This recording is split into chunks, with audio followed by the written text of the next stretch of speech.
çdo njeri e ka një pikë të lartë në jetën e tij dhe në karrierën e tij.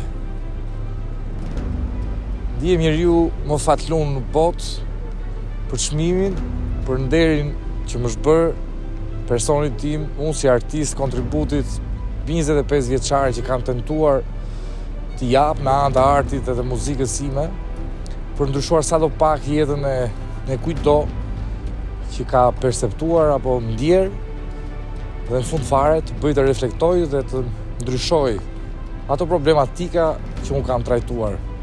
Një falenderim jashtëzakonshëm për Kongresin Amerikan, veçanti për senatorin e nderuar Chuck Schumer, ishte ai që bëri propozimin dhe nderin që mu bë duke marrë flamurin e Shteteve të Bashkuara të Amerikës me titullin Artisti i Vitit.